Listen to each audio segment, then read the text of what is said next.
காசி யாத்திரை என்பது ரகுகுல வம்சத்தை சேர்ந்த ராமரும் சீத்தையும் ஏற்படுத்திய யாத்திரை. இந்த காசி யாத்திரைங்கிறத ராமர் எப்படி மேற்கொண்டாரு? அடியிலிருந்து நுனி நோக்கி மேற்கொண்டார். அது என்னங்க அடியிலிருந்து நுனி நோக்கி?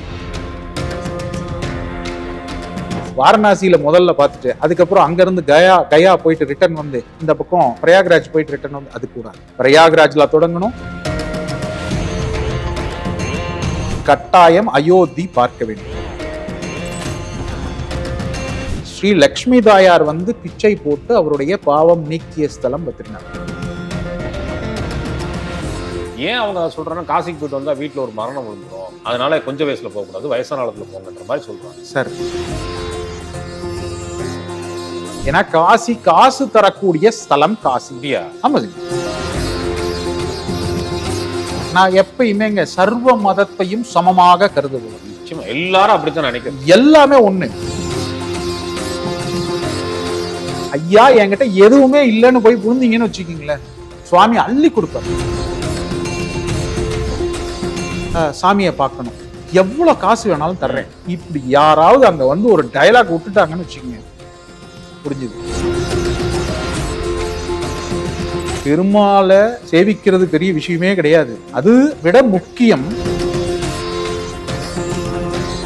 இந்த பிரம்மஹத்தி தோஷத்தை முதலாக பெற்றவர் சிவபெருமான். இந்த பிரம்ம கபால விழுந்தது இல்லைங்களா, இதுதாங்க நாம ராமேஸ்வரத்திலிருந்து தான் காசி யாத்திரையை துவங்க வேண்டும். இந்த ராமேஸ்வரத்துல முதல்ல போய் ஹாப்பியா ஹெல்தியா ஜாலியா ஒரு life. Lanco Harmonia Pavilion Senior Living Apartments at Sri Perambuttur 2 BHK just 49 lakhs. Call 7717273747. Kashi யாத்திரை என்பது ரகுகுல வம்சத்தை சேர்ந்த ராமரும் சீத்தையும் ஏற்படுத்திய யாத்திரை. இந்த யாத்திரைக்கு ஒவ்வொன்றும் மூலம் தெரியணுங்க. இப்ப இவங்க ரெண்டு பேரும் ஏற்படுத்திட்டாங்க. நான் ஒரு முறைன்னு சொன்னேன்ல, அது என்ன முறை? ராமேஸ்வரம் போயிட்டு தான் காசி போகணும், ஒரு கான்செப்ட். அடுத்து அடியிலிருந்து நுனி நோக்கி பயணிக்க வேண்டும், நுனியிலிருந்து அடி நோக்கி பயணிக்க வேண்டும். அடியிலிருந்து நுனி நோக்கி, நுனியிலிருந்து அடி நோக்கி கான்செப்ட் ஃபர்ஸ்ட் சொல்லிடுறேன். அதை விட இன்னொரு கான்செப்ட் இருக்கு. கொஞ்சம் வயசுல காசிக்கு போக கூடாது, வயசான காலத்துலயும் காசிக்கு போகணும், கொஞ்சம் வயசுல போனா தப்பு அப்படிங்கிற ஒரு கான்செப்ட் இருக்கு. அதையும் சேர்த்தே சொல்லிடுறேன். மூணுமே சேர்த்து சொல்லிடுறேன் நான். இந்த காசி யாத்திரைங்கிறத ராமர் எப்படி மேற்கொண்டாரு? அடியிலிருந்து நுனி நோக்கி மேற்கொண்டார். அது என்னங்க அடியிலிருந்து நுனி நோக்கி? தேவ விருட்சம் ஒன்று, விருட்சவடம், அது வந்து அடிப்பகுதி பிரயாகராஜ்ங்கிற அந்த கஷேத்திரத்திலையும், பிரயாகை அப்படிமோ நதிகளின் சங்கமம், நம்ம ஊர்ல கூடுதுறைம்பாங்க, இதனுடைய வெவ்வேறு பெயர்கள் தான் பிரயாக்ராஜ். இந்த பிரயாக்ராஜில அடிப்பகுதியும் நடுப்பகுதி காசியிலையும் நுனிப்பகுதி கயையிலையும் இருக்கிறதா ஐதீகம் நம்பப்படுது. இந்த மரத்தின் அடியிலிருந்து நுனி நோக்கி பயணிக்கணுங்க, அல்லது நுனியிலிருந்து அடி நோக்கி பயணிக்கணும். அது என்ன கான்செப்ட்? அடியிலிருந்து நுனி நோக்கினா மரம் வளர்கின்ற வழியில பயணிக்கிறோம், மேல இருந்து கீழே நோக்கி பயணிக்கிறதுனா நீர் வருகின்ற வழி. ஒரு மழை பெய்யுதுன்னா தாவரம் எப்படி இழுக்கும்? மேல இருந்து கீழே தானே இழுக்கும் பூமிக்கு. இந்த ரெண்டு வழிகளில் தான் பயணிக்கணும். நல்லா கேட்டுக்கங்க, இயற்கையை ஒட்டி இயற்கை செய்த வழிகளின் வழி. உங்களுக்கு தெரியும், ஒரு பாம்பு வளைஞ்சு நெளிஞ்சு போற வழியை வச்சுதான் வாய்க்கால் வெட்டுவாங்க. ஏன்னா பாம்புக்கு தெரியும் அதனுடைய அந்த நீர் எந்த பக்கம் போகுதுன்னு, அதை வச்சுதான் அது அந்த பாதையை உருவாக்கும். அதை ஃபாலோ பண்ணி தான் வாய்க்கால் வெட்டுவாங்க. அந்த கான்செப்ட்ல தான் மரம் வளருகின்ற வழியின் வழியாகவும் நீர் வருகின்ற வழியின் வழியாகவும் தான் நாம வந்து யாத்திரை மேற்கொள்ளணும். நான் சொன்னேன் இல்லைங்களா, நிறைய பேர் காசி வாரணாசிக்கு டிக்கெட் கம்மியா கிடைக்குதுன்னு போட்டு போயிட்டு வாரணாசியில முதல்ல பார்த்துட்டு அதுக்கப்புறம் அங்கிருந்து கயா போயிட்டு ரிட்டர்ன் வந்து இந்த பக்கம் பிரயாக்ராஜ் போயிட்டு ரிட்டர்ன் வந்து அது கூடாது. பிரயாக்ராஜ்ல தொடங்கணும், நடுவுல காசி பார்க்கணும், கயால முடிக்கணும். அல்லது கயால தொடங்கணும், நடுவுல காசி பார்க்கணும், பிரயாக்ராஜ்ல முடிக்கணும். இதனுடன் கட்டாயம் அயோத்தி பார்க்க வேண்டும். ஏன் அப்படின்னா, அயோத்தி ஒண்ணு நன்றி கடனுக்காக, இப்படிப்பட்ட ஒரு ஆகச்சிறந்த யாத்திரையை நமக்காக வழங்கியவர் ராமர், அந்த நன்றி கடனுக்காக. அடுத்து சப்த முக்தி ஸ்தலங்கள்னு சொல்லி நம்முடைய இந்து தர்மம் ஒரு 7 இடங்களை காட்டுது. எப்பா நீ வந்து உன்னால வருஷம் போக முடியல, இந்த 5 நாள் பயணிக்க சொன்ன இல்லையா, அந்த மாதிரி நகரவே முடியல, மினிமம் இந்த 7 ஸ்தலங்களுக்கு போ, உனக்கு முக்தி. இந்த 7 ஸ்தலங்கள் என்னென்னா அயோத்தி, காசி, காஞ்சி, மதுரா, மாயா, அவந்திகா, பத்ரிகா அல்லது துவாரகா. இது பாத்தீங்கன்னா அயோத்தி நமக்கு தெரியும், 108 திவ்ய தேசங்கள்ல ஒரு திவ்ய தேசம். ராமருடைய பிறப்பு ஸ்தலம் அயோத்தி. அடுத்து காசி, முக்தி தரக்கூடிய ஸ்தலம். காஞ்சி நம்ம தமிழ்நாட்டில் இருக்கிற பெருமை, அது முக்தி ஸ்தலம். மதுரா கிருஷ்ணருடைய பிறப்பு ஸ்தலம். மாயா, மாயாதேவி ஆட்சி புரிகின்ற ஹரித்வார் மாநகரம். அவந்திகா, அவந்தி நாட்டு அவந்தி பேரரசுன்னு சொல்லப்படுகின்ற உஜ்ஜயினி மாநகரம். பத்ரிகா அல்லது துவாரகா. இது மட்டும் இந்த 7வது மட்டும் இருவேறு கருத்துக்கள் நிலவுது. துவாரகா கிருஷ்ணர் அமைத்த நகரம். பத்ரிகா சுவாமி அம்பாளினுடன் ஈசனுக்கு பிச்சையிட்ட ஸ்தலம் பத்ரிநாத்.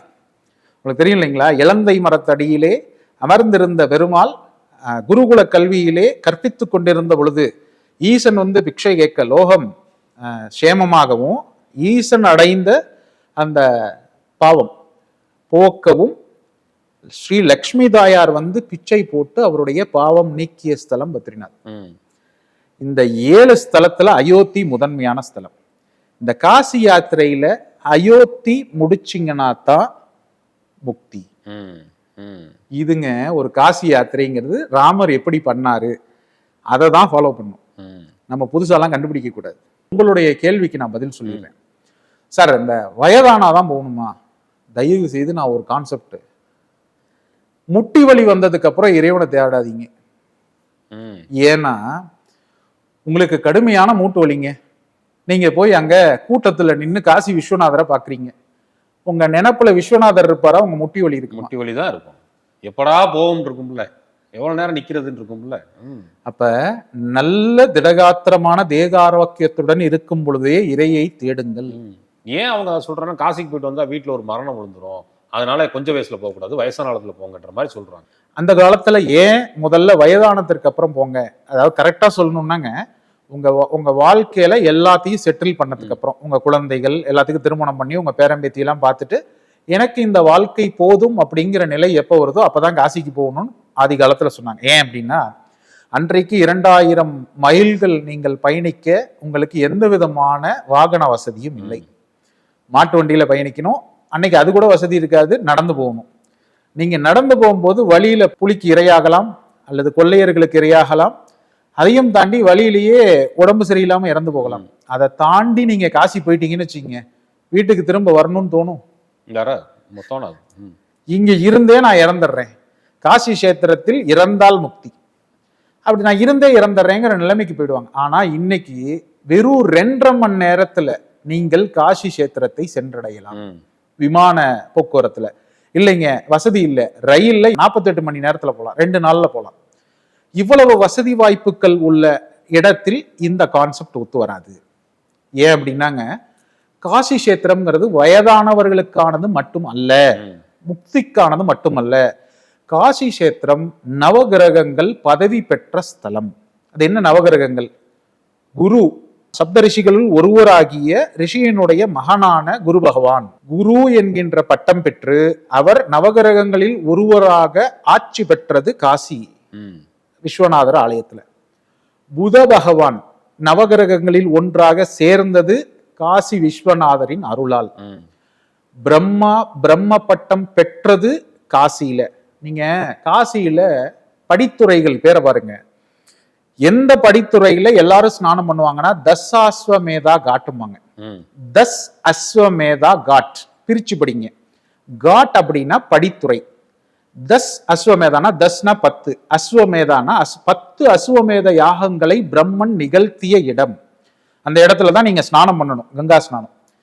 பிரம்மன் இந்த மாதிரி பல விஷயங்கள். சரிங்க, இதெல்லாம் எதுக்கு சொல்றீங்க? நான் கேட்டது ஏஜ்டு பர்சன் மட்டும்தான் போகணும்னு சொல்றாங்களேங்கிறத நான் கேட்டேன். இதெல்லாம் எதுக்கு சொல்றீங்க? ஐயா, புதன் தொழிலுக்கான கிரகம், கலைக்கான கிரகம், நரம்பு மண்டலத்துக்கான கிரகம். நீங்க புதனை ஆக்டிவேட் பண்ணணும்னாலே நீங்க காசி வரணும். யார் யாருக்கெல்லாம் புதன் தேவை? கல்வி அறிவில் சிறந்து விளங்குவதற்கு புதன் தேவை, நிச்சயமா. அப்ப குழந்தைங்களை கூட்டிட்டு வரணும். அடுத்து, சார் நான் ஒரு பிசினஸ் ஆரம்பிக்க போறேன், காசிக்கு போயிட்டு வாங்க, பிசினஸ் ஓஹோன்னு போகும். ஏன்னா காசி காசு தரக்கூடிய ஸ்தலம் காசி. அப்படியா? ஆமாங்க. இது பெரிய விஷயமா இருக்குங்க. ஆமாங்க, காசி விஸ்வநாதர் வந்து எல்லாம் என்ன யோசிக்கிறாங்க, படைத்தல் காத்தல் அழித்தல்ல அழித்தல் தொழிலை செய்கிறார். அவர் எதை அழிப்பார்னா உங்கள் அகந்தையை அழிப்பார், உங்கள் ஆணவத்தை அழிப்பார், உங்கள் கண்மத்தை அழிப்பார், உங்களுடைய அந்த நய வஞ்சக தனத்தை அழிப்பார். காசியில போய் எதையாவது விட்டுட்டு வரணும்பாங்க. எதை விட்டுட்டு வரணும்? இடைச்செருகளா வந்தது வந்து காசியில போய் ஒரு காயை விடு, ஒரு பழத்தை விடு, ஒரு இலையை விடு. நான் அதை தப்பு சொல்ல, அது வந்து வைதீக முறைப்படி சொல்றாங்க. இதை மட்டும் விட்டா போதுமா? ஐயா எனக்கு தெரிஞ்சுங்கய்யா, ஒரு என்னுடைய நான் எப்பயுமேங்க சர்வ மதத்தையும் சமமாக கருதுபவன். நிச்சயமா எல்லாரும் அப்படித்தான் நினைக்கிறேன். எல்லாமே ஒண்ணு. இங்க இருந்ததுதான் அங்க சொல்லப்பட்டிருக்கு, அங்க இருந்ததுதான் இங்க சொல்லப்பட்டிருக்கு. எல்லா பக்கமும் ஒன்றுதான். அந்த மாதிரி எனக்கு வந்து எல்லா மதத்திலையும் நண்பர்கள் இருக்காங்க. எனக்கு தெரிஞ்சு ஒரு இஸ்லாமிய ஒரு நண்பர் இருந்தார். அவர் கறிக்கடை வச்சிருந்தார்.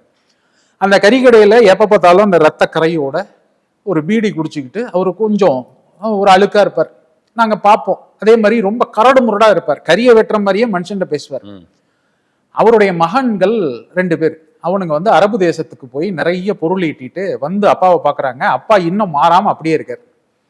பார்த்தானுங்க, அப்பாவை மெக்கா மதீனா அனுப்புவோம் அப்படின்னு சொல்லி அவருக்கு ஒரு தூய வெள்ளை ஆடை, தைக்கப்படாத வெள்ளை ஆடையை உடுத்தி அவரை மெக்கா மதீனா அனுப்பிச்சு வச்சாங்க. நான் கேட்டேன், அது என்னங்க தைக்கப்படாத வெள்ளை ஆடை உடுத்தி அனுப்புறீங்க? இல்லைங்க, அல்லாஹ் கிட்ட போகும்போது இந்த உடை உடுத்தி தான் போவோம். இதே இது நம்முடைய தர்மத்திலயும் இருக்கு. கோடி துணி போத்துறது தெரியுதுல்ல, தைக்கப்படாத ஆடை தானே போட்டுவாங்க. ஆக எல்லாமே ஒண்ணுதான், எல்லாமே சமமா. அதனாலதான் நான் சர்வ மதத்தையும் சமமாக மதிக்கிறேன். அப்படி போயிட்டு இவர் வந்தாருங்க. வந்தவரு கெட்ட வார்த்தை பேசுறது நிறுத்திட்டார், அழுக்கு துணி போடுறதை விட்டுட்டார், குரான்ல இருந்து நல்ல வாசகங்கள்லாம் ஓதுறார். அவரை உத்து கவனிக்கிறேன், எப்படி இவர்கிட்ட மாற்றம் நிகழ்ந்தது? அந்த யாத்திரை அவரிடம் மாற்றத்தை செய்திருக்கிறது. நிச்சயமா நிச்சயமா. அந்த மாற்றத்தை தாங்க நம்முடைய காசி யாத்திரை வருபவர்கள் அந்த மாற்றத்தை ஏத்துக்கணும். இப்ப ஒன்றை தேடி வருகிறார்கள் என்றால் அதை கொடுப்பதற்கு அவர் தயாராகவே இருக்கிறார். உங்ககிட்ட இருக்கிற அந்த கெட்ட விஷயங்களை எல்லாத்தையும் அழிச்சிடுவார். அப்ப நம்ம காசியில விட வேண்டியது என்ன தெரியுமா? இந்த காய்கறி பழங்கள் இலைகள் மட்டும் இல்லாமல் நம்மிடம் உள்ள ஒரு துர்குணத்தை விட்டுட்டு வரும். ஆக்சுவலா காசியில அதுதான் விண்ணும். தங்கப்பாண்டியா சொல்லுவார், காசிக்கு போயிட்டு வந்தா உண்மையை மட்டும்தான் பேசணும்ன்றது ஒரு விதியே இருக்கு, ஆனா யாருக்கு அது தெரிய மாட்டேங்குது பாரு. அவரு காசி விஸ்வநாதர் அவர் சாதாரணமான, அவர் வந்து 1000 கோடி சூரிய பிரகாசத்தை உள்ளடக்கி. அந்த காசியே வந்து ஒளி பொருந்திய நகரம். ஒளி பொருந்திய நகரம்னு ஏன் சொல்றாங்கன்னா, சுவாமி ஜுவாலையா விண்ணுக்கும் மண்ணுக்குமாய் அடிமுடி காண இயலாத பேரொளியாய் நின்ற ஸ்தலம் காசி. நிறைய பேர் சொல்லுவாங்க, ஐயா இது திருவண்ணாமலையோட கதையாச்சே, நீங்க என்னங்க காசிக்கு கொண்டு வந்து சொல்றீங்க? காசிக்கு எப்படி இது பொருந்தும்னு சொல்றேன். காசிக்கு வெவ்வேறு பெயர்கள் உண்டு. மகாமயானம், அவிக்தம், இந்த மாதிரி நிறைய பெயர்கள். பனாரஸ், வாரணாசி, இந்த பெயர்கள்லாம் உண்டு. வாரணாசிங்கிறது வருணாவும் அசியும் கங்கையில் கலக்கின்ற இடம். வருணாங்கிறது ஒரு நதி, அசிங்கிறது ஒரு நதி. அது கங்கையில கலக்கின்ற இடம் என்பதால் இது வாரணாசி என்று போற்றப்படுகிறது. சரி, மகாமயானம்னு ஏன் பேர் வந்தது? அங்க 2 மயானங்கள் இருக்கு.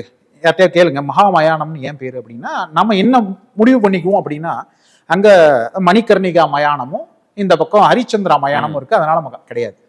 சுவாமி என்ன பண்றாரு, ஜோதி ரூபத்துல விண்ணுக்கும் மண்ணுக்குமாய் அடிமுடி காண இயலாத பேரொழியா எந்திரிச்சு நின்ட்டார். என்னன்னா, யாருடைய ஆணவத்தால்னா பிரம்மனுடைய ஆணவத்தால். நான் சொன்னேன் இல்லைங்களா, சுவாமி அங்க ஆணவத்தை அடக்கிறதுக்கு தான் அங்க உட்கார்ந்துருக்காரு. நீங்க ஐயா என்கிட்ட எதுவுமே இல்லைன்னு போய் புரிந்தீங்கன்னு வச்சுக்கீங்களேன், சுவாமி அள்ளி கொடுப்பார். தம்பி இருக்கிறதுலே ஈஸியா சாமியை பார்க்கணும், எவ்வளவு காசு வேணாலும் தர்றேன், இப்படி யாராவது அங்க வந்து ஒரு டயலாக் விட்டுட்டாங்கன்னு வச்சுக்கோங்க, முடிஞ்சது. அவங்க சாமியை பார்க்கவே விடாம பண்ணி அனுப்புவார். என்னன்னா, இந்த ஆணவம் வரக்கூடாது. இந்த ஆணவத்தை உடைக்கிற பிரம்மனுடைய ஆணவத்தையே உடைச்சு இடங்க. பிரம்மா என்ன பண்றாரு, எனக்கும் 5 தலை உனக்கும் 5 தலை, 5 முகம், யார் பெரியவர்னு பாத்துருவோம் அப்படிங்கிற அந்த ஒரு இதுக்கு வந்துட்டார் சுவாமி கிட்ட. உங்க இடத்துக்கு நான் வந்தா என்ன அப்படிங்கிறதான கேள்வி. உங்க இடத்துக்கு நான் வந்தா இத்தனை நாள் இருந்தீங்கல்ல, உங்க இடத்துக்கு நான் வந்துட்டு போறேன் அப்படின்னு சிம்பிளா சொன்னா, நீங்களும் மஞ்சள் சட்டை போட்டிருக்கீங்க, நானும் மஞ்சள் சட்டை போட்டிருக்கேன், உங்களுக்கு எனக்கு என்ன வேறுபாடு கேட்டார். சுவாமி உடனே என்ன பண்ணிட்டார், என்ன வேறுபாடு காட்டுறேன் அப்படின்ட்டு ஜோதியை எழும்பி நின்றுட்டார். இந்த ஜோதி நின்னுச்சு இல்ல, சுத்தி இருக்கிறதுல என்ன ஆகும், சூரியனை சுற்றி இருக்கின்ற அனைத்தும் கருகிவிடும். அந்த மாதிரி சுத்தி இருக்கிறதெல்லாம் எரிஞ்சு சாம்பல் ஆயிடுச்சு. அதனாலதான் அந்த இடத்தின் பெயர் மகாமயானம். சரி, கேள்வி கேட்டார்ல, அவரை விடுவார் அவர் சும்மா?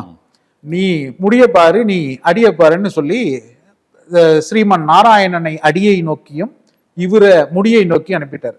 ஸ்ரீமன் நாராயணன் போனது அடியை காண்பதற்காக. ஆனா அவர் அந்த வேலையை செஞ்சாருன்னா செய்யல. தன்னுடைய 2 பக்தர்களுக்கு பாவ விமோசனம் பண்ணார். உங்களுக்கு தெரியும், ஜெய விஜயன்னு சொல்லி 2 வாயிற்காவலர்கள். இவங்க 2 பேரும் பார்க்கடலை காவல் காக்கின்ற பணியை செய்கிறார்கள். சுவாமி உள்ளார பள்ளி கொண்டுட்டு இருக்காரு. 4 ரிஷிபுத்திரர்கள், அவங்க ரொம்ப இன்னசென்ட். அவங்க 4 பேரும் சுவாமியை காண வர்றாங்க. இந்த 4 பேரும் இப்பயே நான் சுவாமியை பார்க்கணுங்கிறாங்க. இவங்க 4 பேர்த்துக்கிட்டையும் இல்லாத ஒரு விஷயம் இருக்கு, அது கோபம்ங்கிற விஷயம். அவங்களுக்கு அந்த உணர்வே கிடையாது. சுவாமியை நான் இப்பயே பார்க்கணும் அப்படிங்கிறாங்க. சுவாமிக்கு எல்லாம் தெரியும், ஆனா உள்ளார எந்த இதுவும் தெரியாத மாதிரி படுத்திருக்காரு. ஜெய விஜய உண்மையான காவலர்கள். இவங்க என்ன சொல்றாங்க, சுவாமி இப்பதான் ரெஸ்ட்ல இருக்காரு, இப்ப பார்க்க முடியாது, சாயந்தரம் 5 மணிக்கு மேல வாங்க பார்க்கலாம், நாங்க இப்பயே பார்க்கணும், அன்பின் மிகுதியால் நாங்க இப்பயே பார்க்கணும். முடியாது. இந்த இது நடந்துட்டு இருக்கும் போது இந்த 2 வாயிற்காவலர்களும் அவர்களை தள்ளிடுறாங்க. அப்ப அவர்கள் என்ன பண்றாங்க, சுவாமி இங்க இருந்து ஒரு விஷயத்த பண்றாரு, அவர்களுக்கு கோபம்ங்கிற அந்த விதையை போட்டுடுறாரு. அவங்க 4 பேரும் என்ன பண்றாங்க, இவங்க சனத்குமார இந்த மாதிரி ஒரு 4 பேர், இவங்க என்ன பண்றாங்க, இந்த ஜெய விஜய குமாரர்களை சபிச்சிடுறாங்க. என்ன சபிக்கிறாங்க அப்படின்னா, நீங்கள் இறைவனை பிரிவீர்களாக அப்படின்னு. அந்த சமயத்தில் டப்புன்னு கதவு திறக்குது. சுவாமி நிற்கிறார், சங்கு சக்கரதாரியாக கதாயுதத்துடன் நிற்கிறார். நின்னவர் இவங்களை பார்த்து என்ன சத்தம்னு கேட்கிறார். எல்லாம் தெரிந்த பரந்தாமனே இதை கேட்கலாமா? ஜெய விஜய கதறாங்க, சுவாமி நாங்க உங்களை பிரிவோன்னு இந்த ரிஷிகள் சபிக்கிறாங்க, என்னுடைய பக்தர்களுக்கு யார் ஒருவர் சிறு பிரச்சனையை ஏற்படுத்தினாலும் அவர்கள் விட்ட சாபம் அப்படியே பலிக்கும். இங்கேதான் நீங்க நோட் பண்ணணும், பெருமாளை சேவிக்கிறது பெரிய விஷயமே கிடையாது, அதுவும் ஒரு விஷயம்தான். அது விட முக்கியம் பெருமாளின் பக்தர்களுக்கு சேவை செய்வது. தொண்டர் அடிப்பொடி ஆழ்வார். தொண்டர் அடிப்பொடி, அதனுடைய காரணம் இங்க விளங்குதா? புரியுது புரியுது. அப்ப இந்த ஜெய விஜயால ஒண்ணுமே பண்ண முடியல. சுவாமி நாங்க உங்களுக்கு உண்மையா இருந்தோம், நாங்க உங்களை பிரிஞ்சா எப்படி, நாங்க பிரிஞ்சு எப்படி உயிர் வாழ்வோம்? இல்ல அவர்கள் சொன்னதுதான். சுவாமி ஏதாவது ஒண்ணு சொல்லுங்க அப்படிங்கும்போது சுவாமி சொல்றாரு, உங்களுக்கு 2 ஆப்ஷன் தர்றேன், நீங்க என்னை கும்பிடுகின்ற பக்தர்களாக 10 ஜென்மம் பிரிஞ்சிருக்கணும், என்னை எதிர்க்கின்ற எதிரியாக 3 ஜென்மம் பிரிஞ்சிருக்கணும், எது உங்களுக்கு ஓகே? ஆப்ஷன் கொடுக்குறாரு சுவாமி. இவங்க சொல்றாங்க, சுவாமி 10 ஜென்மம்லாம் எங்களால பிரிஞ்சிருக்க முடியாது, உங்களை எதிர்க்கின்ற எதிரியாகி 3 ஜென்மங்கள் நான் பிரிந்து விடுகிறேன் அப்படிங்கிறாங்க. உடனே சுவாமியும் சரிங்க, அதுதாங்க முதலா ஹிரண்யாக்ஷன் ஹிரண்யகசிபு. சுவாமி அடிய பார்க்க போறாரு. இங்க காசிக்கு வாங்க, காசியில இந்த ஜோதியினுடைய அடி பார்க்க போனவரு போய் ஹிரண்யாக்ஷனை பாதாள லோகத்துல கொல்றாரு.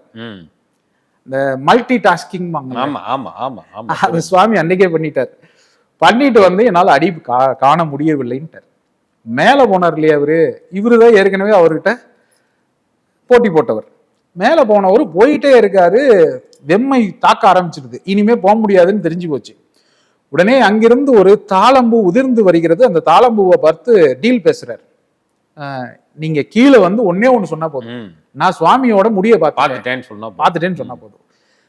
தாளம்பூவும் ஒத்துக்குது. தாளம்பூ சாட்சி சொல்லுது, இவர் முடிய பார்த்துட்டார். பொய் சொன்ன மாத்திரத்தில் அவருடைய ஒரு தலை கொய்யப்பட்டது. சிவபெருமான் அவருடைய தலையை கொய்து விடுகிறார். நீங்க சொன்னீங்க இல்லையா, காசி போயிட்டு வந்தா உண்மைதான் பேசணும், இதுதாங்க கான்செப்ட்.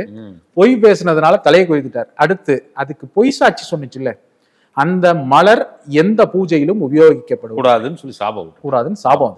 தாளம்பூவே சிவனுக்கு வைக்கக்கூடாது சாபம்.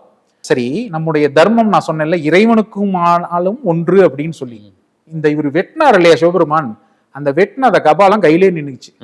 நல்லா யோசிச்சு பாருங்க, ஒரு வெட்டப்பட்ட தலை கையில ஒட்டிச்சுன்னா எப்படி இருக்கும்?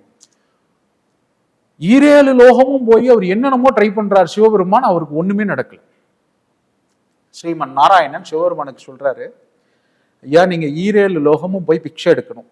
அப்படி பிக்ஷை எடுத்து அந்த கபாலத்தில் நவதானியங்களை நிரப்புகின்ற ஒரு பத்தினி அந்த நவதானியத்தை நிரப்பும் பொழுது அந்த கபாலம் கீழே விழும், அப்பதான் உங்களுக்கு இந்த சாபம் போகும். சரிங்க, இந்த சாபத்து பேர் என்ன? பிரம்ம ஹத்தி தோஷம். பிரம்ம ஹத்தி தோஷம், பிரம்மனுடைய தலையை கொய்த பாவம் அல்லது தலையை கொய்ததற்கு இணையான பாவம், இன்னும் சொல்ல போனால் கொலை செய்த பாவம். இது யார் யாரெல்லாம் கொன்னா வரும் அப்படின்னா, அந்தணனை, குருவை, சகோதரர்களை, உயிரை, இதெல்லாம் கொன்னா வந்து இந்த பிரம்மஹத்தி தோஷம் வரும். நான் எப்பயுமே நிகழ்காலத்தோட ஒப்பிட்டு தான் நான் பேசுவேன். இந்த பிரம்மஹத்தி தோஷத்தை முதலாக பெற்றவர் சிவபெருமான். அவருதான் சொல்யூஷனும் கொடுத்திருக்காரு. இந்த பிரம்மஹத்தி தோஷத்தை பெற்ற உடனே ஸ்ரீமன் நாராயணன் சொல்லிட்டாரு, ஈரேழு லோகமும் போய் நீ பிக்ஷை எடுக்கணும். ஈரேழு லோகமும் போய் பிக்ஷை எடுக்கிறார். எங்க யார் பிக்ஷை போட்டோ அந்த கபாலம் கீழே விழல. ஒரு இலந்தை, இமயமலையிலே ஒரு இலந்தை மரக்காடு, அந்த இலந்தை மரக்காட்டிலே ஸ்ரீமன் நாராயணனே வந்து பத்ரிகா ஆசிரமம்னு ஒரு ஆசிரமத்தை ஏற்படுத்தி வேத பாடங்களை கற்பிச்சுட்டு இருக்கார். கரெக்டா அந்த பத்ரிகா ஆசிரமத்து முன்னால போய் சுவாமி பிக்ஷை கேட்கிறார் அந்த கபாலத்தோட. சுவாமி இவரு ஸ்ரீமன் நாராயணன் வேத பாடங்களை எடுக்கும் பொழுது வேதத்தை நடுவிலே நிறுத்தக்கூடாது, அது தவறு. அவர் பாட்டுக்கு அவர் பாடத்தை எடுத்துட்டு இருக்காரு, இவர் பிக்ஷை கேட்டுட்டு இருக்காரு. இதை பார்த்த திருமகள் லக்ஷ்மி தாயார் வேக வேகமா, அந்த தாய் பாசம்னு சொல்லுவாங்கல்ல, அந்த வேக வேகமா நவதானியங்களை கொண்டு வந்து அவருடைய அந்த கபாலத்துல நிரப்புறாரு. நிரப்பிய மாத்திரத்தில் அந்த கபாலம் கீழே விடுகிறது. அது விழுந்த இடத்தின் பெயர் பிரம்ம கபாலம். இந்த பிரம்ம கபாலம் விழுந்தது இல்லைங்களா, இதுதாங்க இந்த பிரம்மஹத்தி தோஷத்திற்கான நிவர்த்தி. முதல்ல வாங்கினது சிவபெருமான். ரெண்டாவதா இந்த பிரம்மஹத்தி தோஷம் யாருக்கு வந்து தெரியுமா? ஸ்ரீ ராமருக்கு.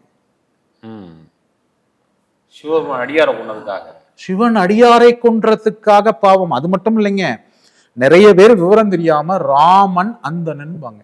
ராமன் அந்தணன் கிடையாது, ராமன் சத்திரியன், போர் தர்மத்தை கடைபிடித்தவன். அப்ப ராவணன் யாருன்னா, ராவணன் தூய அந்தணன். சிவபெருமான் அமர்ந்திருக்கின்ற மலையையே அசைத்து பார்த்தவன் ராவணன்.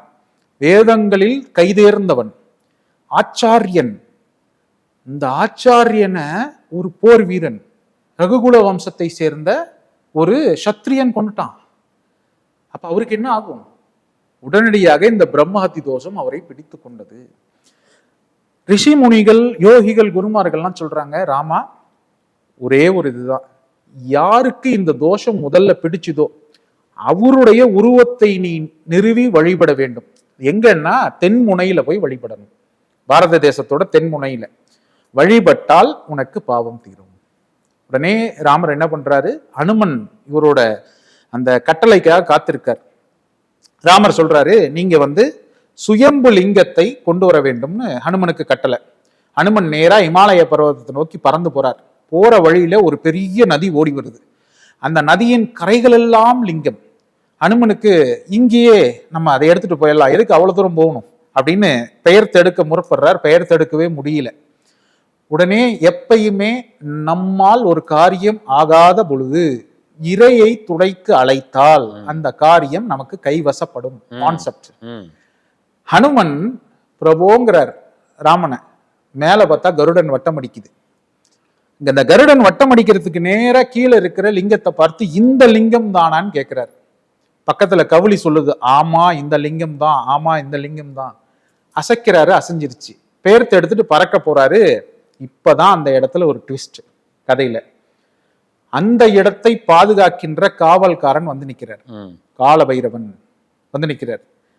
ரெண்டு பேருக்கும் போர் மூழுகின்ற சூழல். தேவாதி தேவர்கள் எல்லாரும் ஒன்று கூடி இது சுவாமியினுடைய பாவம் போக்குவதற்காக எடுத்துட்டு போறாரு, இதை தடுக்காதீங்கிறாங்க.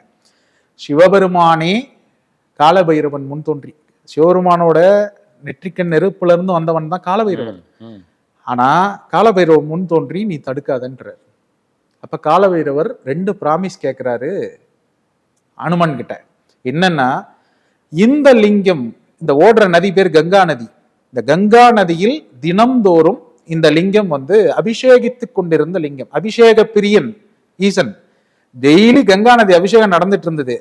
நீங்க அங்க கொண்டு போய் வச்சாலும் இந்த கங்கா நதி அபிஷேகம் டெய்லி நடக்கணும். நம்பர் 1. அடுத்து, இங்க இருந்து பெயர்த்து எடுத்துட்டு போயிட்டீங்க, இங்க ஹாலோ ஸ்பேஸ் உருவாயிடும். இந்த உலகத்துல சமநிலை முக்கியம். அப்ப இதை நிரப்புறதுக்கு உங்க அதாவது நீங்க பிரதிநிதிகளா அனுப்புறவங்க இதை வந்து நிரப்பணும். சரி அப்படின்னு ஹனுமன் சத்தியம் பண்ணி கொடுத்துட்டார். அந்த ஹனுமன் செய்தார்ல சத்தியம் காலபைரவனுக்கு, அதை தாயா நம்ம நிறைவேற்றிட்டு இருக்கோம். நாம ராமேஸ்வரத்திலிருந்து தான் காசி யாத்திரையை துவங்க வேண்டும். இந்த ராமேஸ்வரத்துல முதல்ல போய் அக்னி தீர்த்தத்துல நீராடிட்டு கடல்ல இருந்து மண் எடுத்து 3 லிங்கங்கள் பிடிக்க வேண்டும். வேணி மாதவர், பிந்து மாதவர், சேது மாதவர். இந்த மாதவர்ங்கிற கான்செப்ட் சொல்றேன். இந்த மாதவர்னா பெருமாள். இந்த மாதவர் 5 மாதவர்கள் இந்தியாலைங்க. வேணி மாதவர், பிந்து மாதவர், சேது மாதவர், குந்தி மாதவர், சுந்தர மாதவர். சுந்தர மாதவர் திருவனந்தபுரம், குந்தி மாதவர் பிட்டாபுரம். பிட்டாபுரம் என்னன்னு தெரியுமா? இல்ல, தெரியாது சார். ஆந்திரால ஃபேமஸானது, துணை முதலமைச்சர் நின்று வென்ற தொகுதி. ஓ ரைட். பவன் கல்யாண். எதுக்கு இதெல்லாம் நான் கோடு கொடுக்குறேன் அப்படின்னா நீங்க ஞாபகத்துல வச்சுக்கணும். கண்டிப்பா. குந்தி மாதவர் பிட்டாபுரம், அது சக்தி பீடமும் கூட. அங்க போனீங்கன்னா அங்க அந்த அதே பாத கயானும் அழைக்கப்படுது. கயாவுக்கு அடுத்தது வருவோம். இந்த 5 மாதவர்கள் முக்கியமானவர்கள். இதுல இந்த 3 மாதவர்கள் இந்த யாத்திரையில சம்பந்தப்படுறாங்க. வேணி மாதவர் அப்படின்னா திரிவேணி சங்கமத்துல இருக்கார். பிந்து மாதவர் காசியில அக்பர் காலத்திற்கு முன்பு காசி விஸ்வநாதருக்கு இணையாக பிந்து மாதவர் சன்னதி இருந்ததாக ஐதீகம். இன்னைக்கும் பிந்து மாதவர் சன்னதின்னு ஒரு சின்ன ஒரு கோயிலை கட்டி வச்சுட்டு இருக்காங்க. ஆனா ஒரிஜினல் பிந்து மாதவர் சந்நிதி இன்னைக்கு வேற வழிபாட்டு தலமா மாற்றப்பட்டுருச்சு அந்த அவுரங்கசீப் காலத்துல. அடுத்ததா சேது மாதவர். இவர் ராமேஸ்வரத்துல இருக்கிறவர். இதுல 2 ஸ்தலங்கள் அழிஞ்சிருச்சு. சேது மாதவரும் இல்ல, பிந்து மாதவரும் இல்ல. இந்த 2 லிங்கங்களையும் பூஜை எல்லாம் முடிச்சுட்டு உங்க முன்னோர்களுக்கு ராமேஸ்வரத்துல தர்ப்பணம் கொடுத்துட்டு இந்த 2 லிங்கங்களையும் விசர்ஜனம் பண்ணிடணும். விசர்ஜனம்னா என்னன்னா, வெறும் மண்ணை, நிறைய பேர் என்கிட்ட கேட்பாங்க, சார் சுவாமி நீங்க ராமேஸ்வரத்துல இருந்து மண் எடுத்துட்டு வரணும்னு சொன்னீங்க. அது மண் இல்லை. அதாவது பூஜை செய்யாத வரை